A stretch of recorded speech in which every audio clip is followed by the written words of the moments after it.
ನಮಸ್ಕಾರ ವೀಕ್ಷಕರೇ, welcome to ಮನೆ ಮಗಳು ಲಾಗ್ಸ್. ಇವತ್ತಿನ ದಿನ ನಮ್ಮ ಈ ವಿಡಿಯೋದಲ್ಲಿ ಗಣಪತಿಗೆ ಸಂಬಂಧಪಟ್ಟಂತಹ ಅಂದರೆ ಗಣಪತಿಯ ಸೊಂಡಿಲು ಬಲಕ್ಕೆ ತಿರುಗಿದ್ರೆ ಏನರ್ಥ, ಎಡಕ್ಕೆ ತಿರುಗಿದ್ರೆ ಏನರ್ಥ, ಅಂದರೆ ನಾವೇನು ಬಲಮುರಿ ಗಣಪತಿ ಎಡಮುರಿ ಗಣಪತಿ ಅಂತೀವಿ, ಅದರ ಅರ್ಥವೇನು, ಹಾಗೆ ಅದರ ವೈಶಿಷ್ಟ್ಯತೆಗಳೇನು, ವಿಶೇಷತೆಗಳೇನು, ಅದರ ಲಕ್ಷಣಗಳೇನು ಅನ್ನೋದನ್ನು ಇವತ್ತಿನ ಈ ವಿಡಿಯೋದಲ್ಲಿ ಸಂಕ್ಷಿಪ್ತವಾಗಿ ತಿಳಿಸ್ಕೊಡ್ತಾ ಇದ್ದೀನಿ. ಹಾಗಿದ್ರೆ ವಿಡಿಯೋನ ಸ್ಟಾರ್ಟ್ ಮಾಡೋಣ ಬನ್ನಿ. ಗಣಪತಿಯು ನಮ್ಮ ಸನಾತನ ಹಿಂದೂ ಧರ್ಮದಲ್ಲಿ ಮೊದಲ ಪೂಜೆಗೆ ಅರ್ಹರಾದಂತಹ ದೇವರಾಗಿದ್ದಾರೆ. ಯಾವುದೇ ಶುಭ ಕಾರ್ಯ ಹಾಗೂ ಪೂಜೆಗಳನ್ನು ಪ್ರಾರಂಭ ಮಾಡೋಕ್ಕೂ ಮೊದಲು ಗಣೇಶ ದೇವರನ್ನು ಪೂಜೆ ಮಾಡ್ತೀವಿ. ಗಣೇಶ ದೇವರು ವಿಘ್ನ ವಿನಾಶಕರಾಗಿರೋದ್ರಿಂದಲೇ ಗಣೇಶ ದೇವರನ್ನು ಪೂಜಿಸೋದ್ರಿಂದ ಜೀವನದಲ್ಲಿ ಎದುರಾಗುವಂತಹ ಎಲ್ಲ ಬಿಕ್ಕಟ್ಟುಗಳನ್ನು ಸಹ ಗಣೇಶನು ನಿವಾರಿಸ್ತಾನೆ ಅಂತ ನಂಬ್ತೀವಿ. ಸಾಮಾನ್ಯವಾಗಿ ಎಲ್ಲರ ಮನೆಗಳಲ್ಲಿಯೂ ಕೂಡ ಗಣಪತಿಯ ಮೂರ್ತಿಗಳಿರುತ್ತವೆ. ಸಾಮಾನ್ಯವಾಗಿ ಜನರು ಗಣೇಶ ದೇವರ ವಿಗ್ರಹದಲ್ಲಿ ಸೊಂಡಿಲು ಎಡಗಡೆ ಇದೆಯೋ ಅಥವಾ ಬಲಗಡೆ ಇದೆಯೋ ಎಂದು ಗಮನಿಸಿರೋಲ್ಲ. ಗಮನಿಸಿದರೂ ಕೂಡ ವಿಶೇಷ ಏನಿಲ್ಲ ಎಂದು ಸುಮ್ಮನಾಗ್ತಾರೆ. ಆದರೆ ಗಣಪತಿ ಪೂಜೆಯಲ್ಲಿ ಸೊಂಡಿಲಿಗೆ ಸಂಬಂಧಪಟ್ಟಂತೆ ನಿಯಮಗಳಿವೆ. ಇಷ್ಟಕ್ಕೂ ಗಣಪತಿಯ ಸೊಂಡಿಲು ಬಲಕ್ಕಿದ್ದರೇನರ್ಥ ಅಥವಾ ಎಡಕ್ಕಿದ್ದರೇನರ್ಥ ಎಂದು ನೋಡೋದಾದರೆ, ಗಣಪತಿಯನ್ನು ಸಾಮಾನ್ಯವಾಗಿ ಎಡಮುರಿ ಹಾಗೂ ಬಲಮುರಿ ಗಣಪತಿ ಎಂದು ಕರೆಯುವುದುಂಟು. ಗಣಪನ ಸೊಂಡಿಲು ಎಡಕ್ಕೆ ತಿರುಗಿದ್ದರೆ ಎಡಮುರಿ ಗಣಪನೆಂದು, ಹಾಗೆ ಗಣಪನ ಸೊಂಡಿಲು ಬಲಕ್ಕೆ ತಿರುಗಿದ್ದರೆ ಬಲಮುರಿ ಗಣಪನೆಂದು ಪೂಜಿಸಲಾಗುತ್ತೆ. ಬಲಮುರಿ ಗಣಪನನ್ನು ಜಾಗೃತಿ ಗಣಪತಿ ಎಂದು ಕೂಡ ಕರೆಯಲಾಗುತ್ತದೆ. ಆದರೆ ಬಲಮುರಿ ಗಣೇಶ ದೇವರ ವಿಗ್ರಹಗಳು ಕಂಡುಬರುವುದು ಬಹಳ ಅಪರೂಪ. ಸಾಮಾನ್ಯವಾಗಿ ಎಲ್ಲೆಡೆ ಎಡಮುರಿ ಗಣೇಶ ಮೂರ್ತಿಗಳನ್ನೇ ನಾವು ನೋಡಿರುತ್ತೇವೆ. ಬಲಮುರಿ ಗಣಪನ ಮೂರ್ತಿಗಳು 100ಕ್ಕೆ 1-2 ನಮಗೆ ಕಂಡುಬರ್ತವೆ. ಸಾಮಾನ್ಯವಾಗಿ ಬಲಮುರಿ ಗಣಪನ ಮೂರ್ತಿಗಳನ್ನು ಮನೆಗಳಲ್ಲಿ ಇಟ್ಟು ಪೂಜೆ ಮಾಡುವುದಿಲ್ಲ. ಕೆಲವು ದೇವಸ್ಥಾನಗಳಲ್ಲಿ ಮಾತ್ರ ಬಲಮುರಿ ಗಣಪತಿಯ ಮೂರ್ತಿಗಳು ನಮಗೆ ಕಂಡುಬರುತ್ತವೆ. ಮನೆಯಲ್ಲಿ ಪೂಜಿಸಲು ಎಡಮುರಿ ಗಣಪತಿಯೇ ಸೂಕ್ತ ಎಂಬ ನಂಬಿಕೆ ಇದೆ. ಈ ಒಂದು ನಂಬಿಕೆಗೆ ಕಾರಣವೂ ಸಹ ಇದೆ. ಬಲಮುರಿ ಗಣಪತಿ ಎಂದರೆ ಸೊಂಡಿಲು ಬಲಕ್ಕೆ ತಿರುಗಿದ ಗಣಪತಿ, ಅಂದರೆ ದಕ್ಷಿಣಾಭಿಮುಖಿ ಮೂರ್ತಿ. ಬಲಬದಿ ಎಂದರೆ ದಕ್ಷಿಣ ದಿಕ್ಕು. ದಕ್ಷಿಣ ದಿಕ್ಕು ಎಂಬ ಲೋಕದ ಕಡೆಗೆ ಕೊಂಡೊಯ್ಯುವುದಂತಾಗಿದೆ. ಗಣಪತಿಯ ಬಲಭಾಗದ ಸೊಂಡಿಲು ಎಲ್ಲ ಲೌಕಿಕ ಸುಖಗಳಿಂದ ಮುಕ್ತಿ ಹಾಗೂ ಮೋಕ್ಷವನ್ನು ಬಿಂಬಿಸುತ್ತದೆ.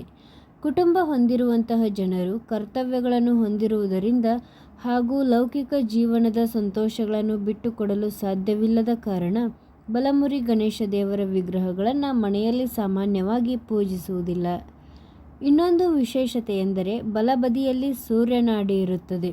ಸೂರ್ಯನು ಹೇಗೆ ಸೃಷ್ಟಿಸಬಲ್ಲನೋ ಹಾಗೆ ನಾಶ ಮಾಡಬಲ್ಲ ಕೂಡ. ಹಾಗಾಗಿ ದೇಗುಲಗಳ ಹೊರತಾಗಿ ಬಲಮುರಿ ಗಣೇಶ ದೇವರ ಮೂರ್ತಿಯನ್ನು ಮನೆಗಳಲ್ಲಿ ಇಟ್ಟುಕೊಂಡು ಪೂಜಿಸುವುದು ತೀರಾ ಅಪರೂಪ. ಹಾಗೇನಾದರೂ ಬಲಮುರಿ ಗಣೇಶ ದೇವರ ಮೂರ್ತಿಯನ್ನು ಮನೆಗಳಲ್ಲಿ ಇಟ್ಟು ಪೂಜಿಸುತ್ತಿದ್ದರೆ ಗಣೇಶ ದೇವರ ಪೂಜೆಯಲ್ಲಿ ಕಟ್ಟುನಿಟ್ಟಿನ ವಿಧಾನವನ್ನು ಪಾಲಿಸಬೇಕಾಗುತ್ತದೆ. ಸರಿಯಾದ ಪೂಜಾ ವಿಧಿವಿಧಾನಗಳನ್ನೆಲ್ಲ ಅನುಸರಿಸಿ ಪೂಜಿಸಿದರೆ ಮಾತ್ರ ಬಲಮುರಿ ಗಣಪತಿಯು ಶೀಘ್ರ ಫಲವನ್ನು ನೀಡುತ್ತಾರೆ. ಬಲಮುರಿ ಗಣಪತಿಯು ಉಷ್ಣಕಾರಕರಾಗಿದ್ದು ಪೂಜೆ ಅಥವಾ ಇನ್ನಿತರ ವಿಷಯಗಳಲ್ಲಿ ಲೋಪವೇನಾದರೂ ಆದರೆ ಮನೆಗಳಲ್ಲಿ ಕೆಡಕುಂಟಾಗುವ ಸಂಭವವಿರುತ್ತದೆ. ಬಲಕ್ಕೆ ಬಾಗಿದ ಸೊಂಡಿಲನ್ನು ಹೊಂದಿದ ಗಣಪತಿಯ ವಿಗ್ರಹವನ್ನು ಸಿದ್ಧಿವಿನಾಯಕ ಎಂದು ಕರೆಯಲಾಗುತ್ತದೆ. ಸಿದ್ಧಿಯು ಗಣಪತಿಯ ಪತ್ನಿಯರಲ್ಲಿ ಒಬ್ಬರು. ಅವರು ಗಣಪತಿಯ ಬಲಭಾಗದಲ್ಲಿ ನೆಲೆಸಿರುತ್ತಾರೆ. ಮತ್ತೊಂದೆಡೆ ಎಡಮುರಿ ಗಣೇಶ ದೇವರ ವಿಗ್ರಹಗಳು ಅತ್ಯಂತ ಜನಪ್ರಿಯವಾಗಿವೆ. ಹೆಚ್ಚಿನ ಜನರು ಎಡಮುರಿ ಗಣಪತಿಯನ್ನೇ ತಮ್ಮ ಮನೆಗಳಲ್ಲಿ ಪ್ರತಿಷ್ಠಾಪಿಸಿ ದಿನನಿತ್ಯ ಪೂಜಿಸುತ್ತಾರೆ. ಎಡಮುರಿ ಗಣೇಶ ಎಂದರೆ ವಾಮಮುಖಿ ಗಣಪತಿ. ವಾಮ ಎಂದರೆ ಉತ್ತರ ದಿಕ್ಕು ಮತ್ತು ಉತ್ತರ ದಿಕ್ಕು ಆಧ್ಯಾತ್ಮಕ್ಕೆ ಪೂರಕವಾದಂಥದ್ದು ಹಾಗೂ ಆನಂದದಾಯಕವಾದಂಥದ್ದು. ಎಡಬದಿಗೆ ಚಂದ್ರನಾಡಿ ಇರುತ್ತದೆ. ಬಲಮುರಿ ಗಣಪತಿಯ ವಿಗ್ರಹವು ಸೂರ್ಯನ ಶಕ್ತಿಯಿಂದ ಪ್ರಭಾವಿತವಾಗಿದ್ದರೆ ಎಡಮುರಿ ಗಣೇಶ ದೇವರ ವಿಗ್ರಹವು ಚಂದ್ರನ ಶಕ್ತಿಯಿಂದ ಪ್ರಭಾವಿತವಾಗಿರುತ್ತದೆ.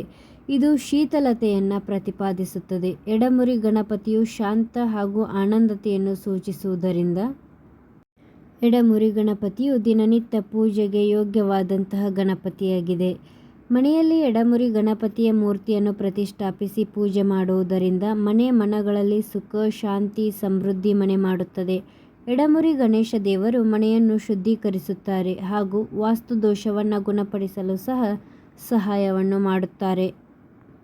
ಎಡಮುರಿ ಗಣೇಶ ದೇವರನ್ನು ಪೂಜಿಸುವವರು ನಿತ್ಯವೂ ಗರಿಕೆ ಹುಲ್ಲನ್ನು ಅರ್ಪಿಸಿ ಕಡಲೆಕಾಳು ನೈವೇದ್ಯ ಮಾಡುವುದರಿಂದ ಎಲ್ಲ ರೀತಿಯ ತಾಪತ್ರಯಗಳಿಂದ ಮತ್ತು ವಿಘ್ನಗಳಿಂದ ಬಿಡುಗಡೆಯನ್ನು ಗಳಿಸಬಹುದು.